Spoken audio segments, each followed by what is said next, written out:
Eto mga pre, no? Atong ang naaresto sa Las Vegas. Ah, atat na atat tong mga tangang ano no? Fake, fake news daw po ako no?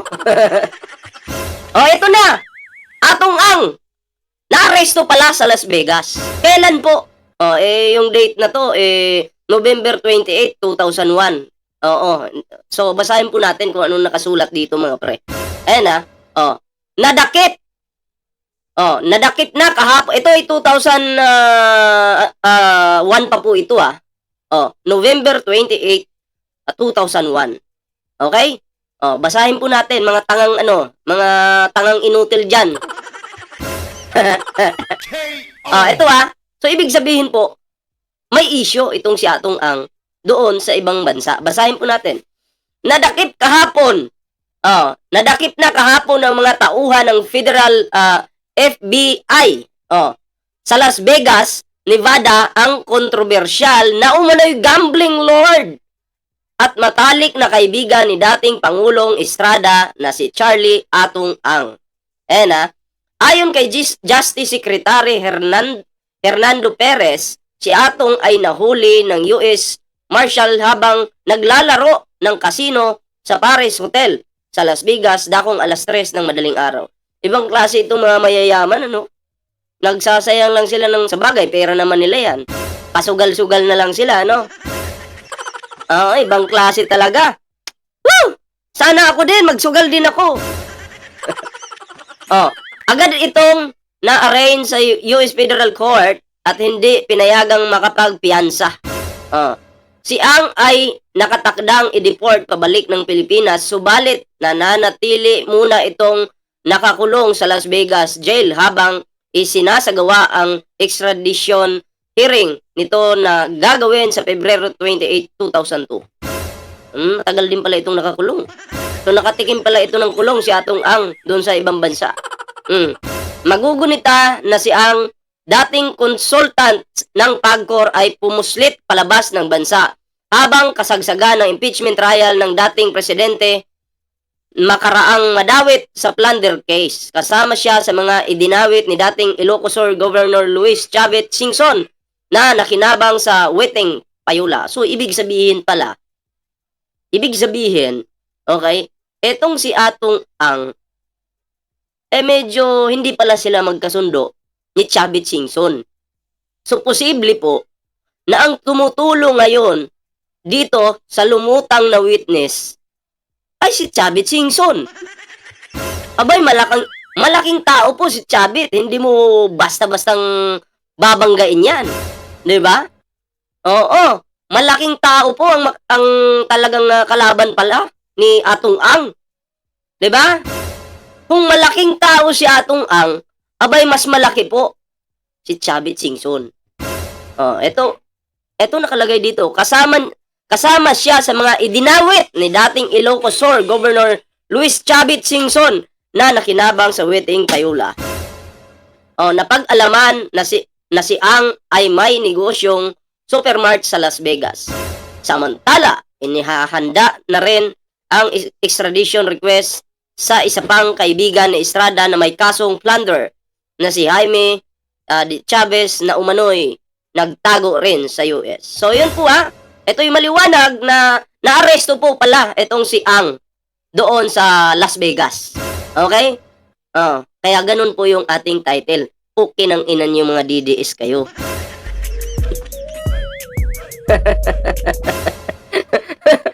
Ano? Malaking tao po yung nakabangga, no? Ni Atong Ang. So, ibig sabihin pala, posible po na ang tumutulong ngayon doon sa lumutang na nagdiin kay Atong Ang, posible po na si Chavez Singson din. Chavez Singson. Diba? May nagko-comment dito lahat ng kalbo masamang tao. Ayoko na magpakalbo. Mga Elsa, brilyante, shoutout po ayan, so next topic po tayo mga pre. Eto, bigyan po natin ito ng panoorin po muna natin ito. Eto. Galit na galit po si Ang dito eh. Di ko alam kung sino yung tinutukoy yung tao, pero panoorin po natin. Mahal ko ang sabong ang industriya natin. Pilitin natin ayusin ang kalawang ng industriya na to. Alisin natin sa industriya na to. Ikaw, Patrick, mahilig ka magpaaway ng tao, mahilig ka mag-ape. Napakasinungaling mo panleche ka. Sino yung Patrick na tinutukoy niya? Sino yun? Sa bungero din yata yun eh. Nakalaban niya eh. Industriya na to. Ikaw, Patrick, mahilig ka magpaaway ng tao, mahilig ka mag-ape. Napakasinungaling mo panleche ka. Okay? Hindi, sinasabi ko lang, kasi yung sa mga tao eh. Okay? Mula sa araw na to, lahat ng pasabong namin, ban ka na, hindi ka namin kailangan dito. Ngayon, nakikiusap ako sa mga kasamahan natin sa Bungan. Nakikita niyo naman si Patrick. Pagkasasali sa inyo, huwag niyong tanggapin. Basura yan ng sabungan. Ever since. Sasali yan, pag nagpapanalo manok niya, paparada ng malaki, galit pa yan pag hindi nakasa. Pag natalo manok niya, iiwanan yan, hindi kayo pupustahan. Ito, totoo to ha. Nung kalakasan ng Pasay, gusto niya pabaksakin ng NCA. Walang kaibigan si Patrick ha, maski sino. So, hindi ko kilala kung sino yung tinutukoy niya doon, sinong Patrick. Basta may nagbitaw siya ng maanghang na salita doon kay Patrick Antonio, kung sino man ito. Kilala nyo ba si Patrick Antonio? Baka mamaya, kainuman nyo lang yan, ha? Ito po, no? Bigyan po natin ito ng reaksyon. Itong video na ito. Patungkol po ito kay Sara Duterte. So ng kanya-kanyang mga statements ang iba't ibang mga samahan sa mga paaralan at mga alumni na layuning iapila ang pagpapatuloy ng impeachment trial kay Vice President Sara Duterte. Sa magkakaiwalay na statements, kinalampag nila ang Senado na gampanan ang trabaho nito para simulan na ang trial. Yun kinalampag po nila yung Senado. Iba't ibang organization nanawagang ituloy ang impeachment trial. Laban dito kay Sara Duterte. Bakit kasi itong si Chis Escudero naman, 'di ba? Hindi sinira mo yung pangalan mo eh. 'Di ba? Nagbida-bida ka. Kaya ang tanong ko dito, Chis Escudero, ikaw ba'y ginapang ni Sara Duterte? Or ng kampo ni Sara Duterte? Kasi may history po. Manggagapang po itong kampo ni Sara Duterte. Bakit? Yung mga ebidensya. Ginapang nila yung COA na, ay, wag nang ilabas yan. Sino yung kasamang nanggapang doon? Si Lopez. Yung nag-inarte. 'Di ba? Pero lumabas pa rin po yung kanilang baho. Lumabas pa rin po. 'Di ba?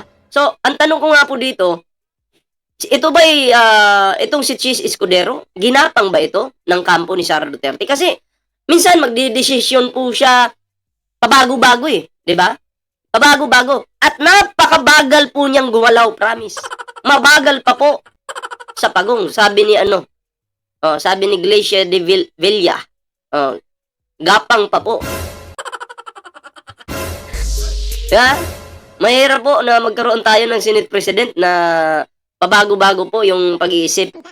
So, ako, okay na nga lang sa akin kung si Tito Soto po no? Yung magiging Senate President. Ano sa tingin nyo? Okay ba? Maalalang unang naglabas ng joint statement sa pamamagitan ng isang open letter ang University of the Philippines College of Law. Nilaing constitutional duty ng Senado ang pag-forthwith proceed sa trial. Maliban pa rito mga kabrigada, naglabas din ng kanya-kanyang statement ang Ateneo School of Government, Lasallian Family in the Philippines. Sabi ni Bato noon, ayaw ng mga Pilipino ng impeachment. O bakit itong iba't ibang organisasyon, no? Yung mga estudyante din, gusto po na matuloy na ang impeachment para magkaalaman na po. 'Di ba? Gusto naman natin matuloy yung proseso. Tingnan natin. Kung talaga bang itong si Sara Duterte, wala ba itong ginawa na kasalanan? Or meron? Malalaman naman yan pag natuloy 'Di ba? Lasallian or Philippine Political Science Association, Ateneo Human Rights Center at maraming iba pa.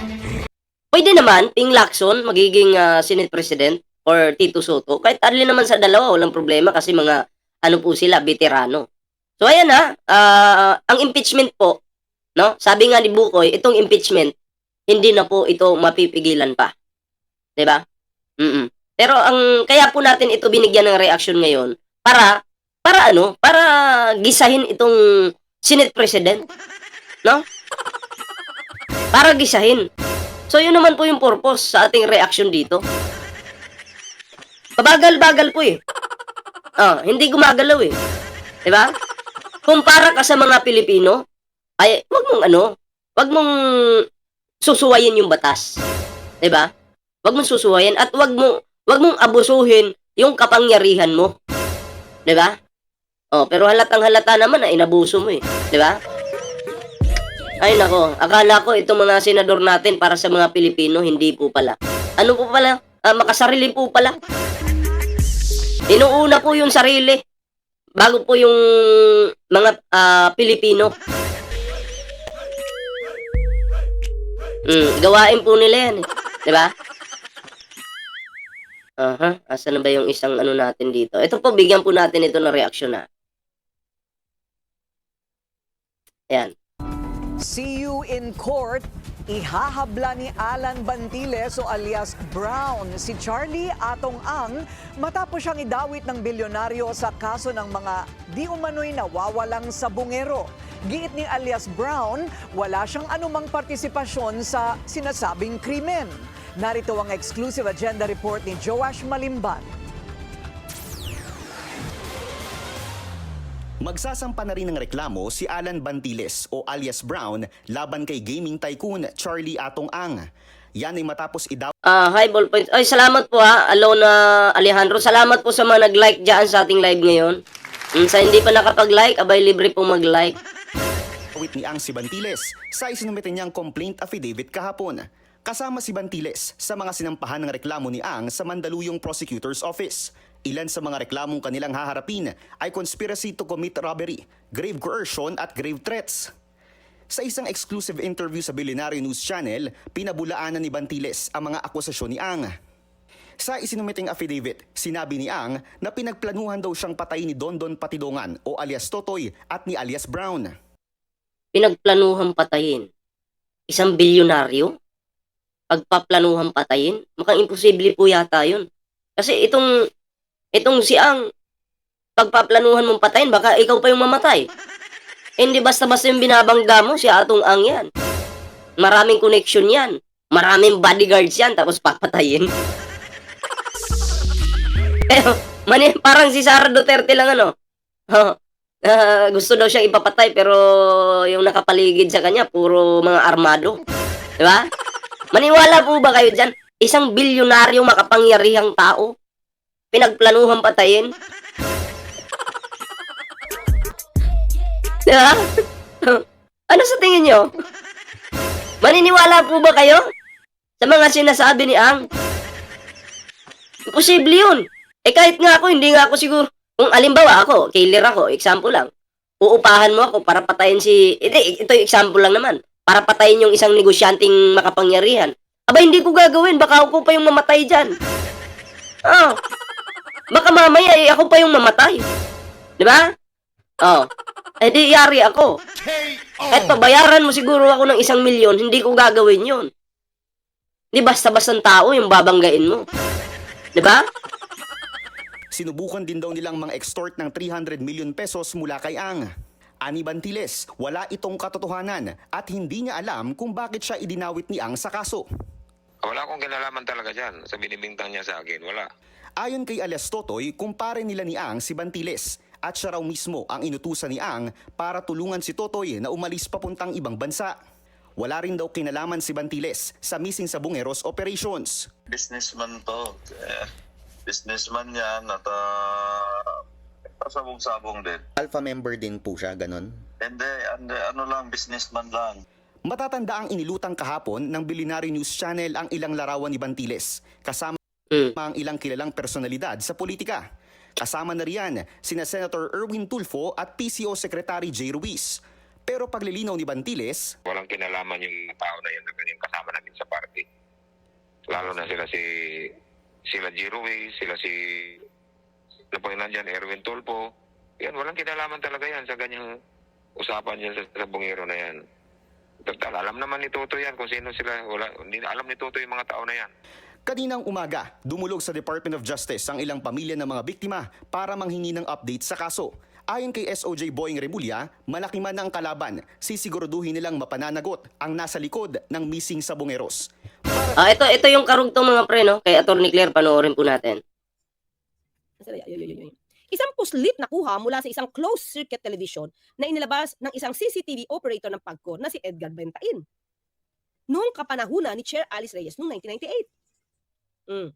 Si Bentain ay dinukot at magpahanggang ngayon ay hindi na nakita. Mm.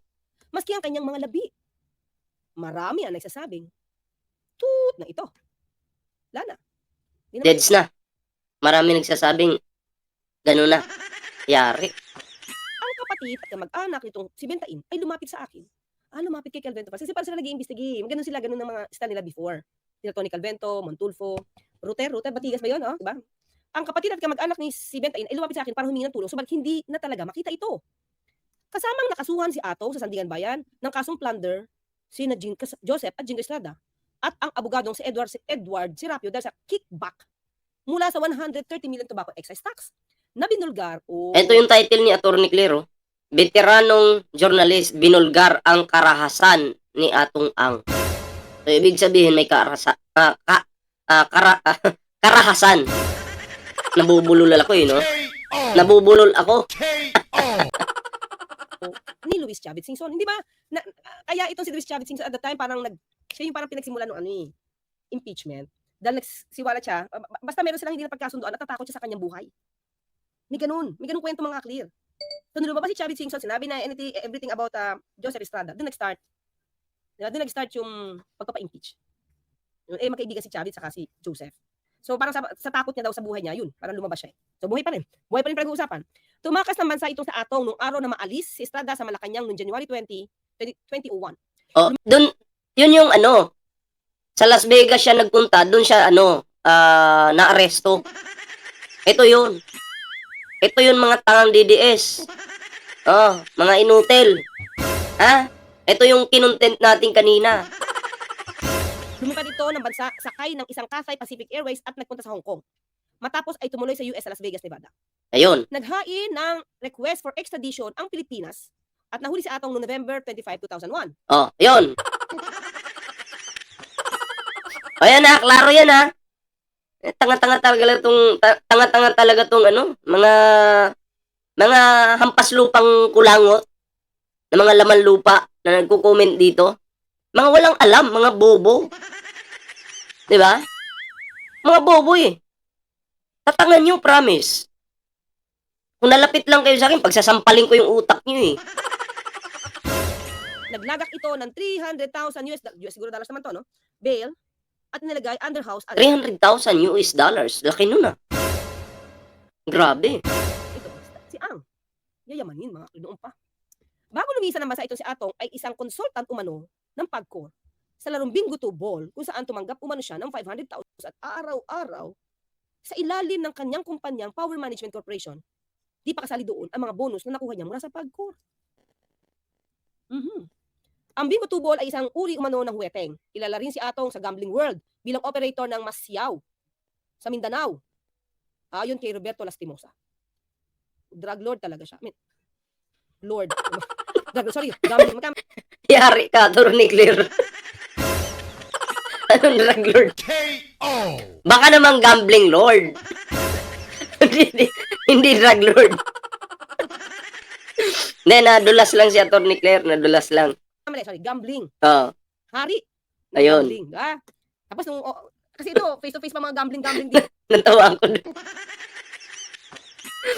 Oo.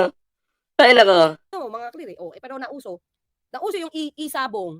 At sa aking pagkakaalam mga kaklir, correct me if I'm wrong, parang initially, nag-open tong app na to na Marifi Bailon, shoutout po ha. during the time of Duterte. Diba? Si Atong ay pinabalik ng Pilipinas sa isang kautusan na pinirma ni Judge Lawrence Leavitt ng US District Court sa Nevada. Pinabalik. Na-extradite si Atong Ang. November 10, 2006, dumating si Atong sa Pilipinas kasama NBI Director for Regional Operation Services, Reynaldo Esmeralda at NBI Interpol Division Chief na si Claro Di Castro, lula ng Philippine Airlines. Business class pa. Wow. Hindi ako sabi yan, ayan ha. Business class pa. Social talaga. Okay, sige. Oh. Mahigit na 40 ahente ng NBI sa pamumuno ni Atty. Ruel Sala ang sumalubong sa kanya upang proteksyonan. Mga naka-bulletproof vest na parang lalaban sa gera. Daig pa sina Cesar Mancao at Glenn Dumlao. An Aquino, shoutout po Sa hilip na ilagay sa Quezon City Jail dahil malapit Ma'am Dalisa Enriquez, salamat po. Sandigan Bayan sa NBI. Inilagay sa halip na ilagay sa Quezon City Jail dahil malapit ang Sandigan Bayan, sa NBI compound inilagay si Atong. So hindi masyadong mahirap doon sa NBI. Dito nagsimula mapalapit si Atong sa mga taga-NBI. Ang daming revelation ni Tony Calvento Sa galing nitong magsalita, kahit tirang relo ng Manila City Hall, kaya nitong ibenta. Ganun ba? Wow, galing Kaya naman napabilib niya pati si former, DOJ Secretary Raul Gonzales na maaari siyang makapagbigay linaw sa mga kaso tulad ng pagkawala ni Bentain at mahalagang impormasyon sa Corotong Baleleng case na hanggang ngayon ay nakabinbin pa rin sa Korte Suprema. 2009 to, parang okay na yata to, di pa tapos na yata to. Checkin ko na, hindi ko masyado alam yung history ng Corotong Baleleng kung tapos na to. Siguro naman 2009 pa to mga ano nangyari? Wala namang malaman na impormasyon na ibinigay si Ang, subalit nakuha niya ang gusto niya na manatili sa loob ng NBI at hindi sa QC. Laking bagay nito mga pag sa NBI talaga You're not gonna believe what happened. So, ayun marami tayong nalaman na meron palang, kumbaga, issue si Atong Ang 2001. Ilang taon ako noon? Siguro grade 3 pa lang ako niyan. No? Grade 3 pa lang siguro ako niyan, 2001. So, wala pa akong alam sa mga nangyayari sa bansa. Syempre, ang focus natin noon ay maglaro lang May issue na pala si Atong Ang noon pa. Year 2001 sa amin, gera po doon sa Mindanao. Oo. Alam ko gera. So, maliit pa ako noon. Atong ito ng guilty to a lesser offense of bribery. Sa ginawang ito, inilaglag niya ang matagal na niyang kaibigan na si Joseph Estrada. So, parang inamin niya, ito totoo yan. So, talaga nalaglag si Joseph. Diba? Kasi may inamin na siya, instead na ilaban niya, hindi yan totoo. Oo, namin na ako, bribery. O, di patay. Lagot yung kaso ni Joseph. Nilaglag. Umamin na lubog siya sa utang noong mga panahon na yun. Kaya nga, humingi ng permiso mula sa Sandigan Bayan na makapunta sa Cambodia dahil kinukuha siyang consultant umandun. Mula sa pagiging bankrupt, itong si Atong, at ngayon ayon sa mga illegal gambling insiders, ay kumikita ng milyones kada araw dahil sa weteng. Ito, ayan tuloy, ito dito siya nag-away. Ilang ulat ang naglabasan at una nang binulgar ni kaibigan Ramon Tulfo ang pagbabalik ng mga galamay ni Charlie Atong Ang sa weteng. Okay? Sa Nueva Vizcaya, Camarines Sur, Albay, Isabela, at kahit mismo sa loob ng Cagayan Economic Zone, si Atong Ang nagpapatakbo umano ng weteng. Alam niyo, pag sugal, mga pre, lalo na pag illegal, pag sugal, delikado po yan. Diba? Lalo na't malakihan na. Delikado po. Kaya ako'y naniniwala po, sasabihin niya Atong Ang, hindi naman daw po sila pumapatay ng tao. Ang tanong, sinabi niya yun kayo po ba ay maniniwala sa isang nagpapalakad ng illegal gambling? Maniniwala po ba kayo dyan? Kasi pag ang trabaho mo illegal, ibig sabihin, kapag nagkagipitan, ay posible ikaw kumitil ng buhay ng tao. Pero kung ang negosyo mo ay legal naman, walang problema doon. Pero kung illegal, dyan po talaga nagkakaproblema. Diba? So anyway, yun lang naman yung ating reaction dito. Ay, sa hindi pa nakapag-like dyan libre pong mag-like. Huwag niyong kalimutan mag-like. Libre po yan. Ayan Salamat po sa mga nag-share ng ating live ngayon. Maraming salamat. Ayan abangan nyo mamaya yung mga upload natin mga pre. So ayan sa mga DDS dyan, yung mga kulangot, mga inutil, huwag kayong iiyak. Relax lang kayo. Dyan lang kayo Huwag kayong iiyak. Akong bahala sa inyo. Araw-araw, ako ang mambuboysit sa inyo. Ayan, salamat po sa sumama sa ating live ngayon mga pre. Ayan, huwag kalimutan mag-like, share, and subscribe para naman maging updated kayo sa lahat ng mga uploads natin. May TikTok po tayo, may Facebook. Ayan, sana po inyong i-follow yan mga pre.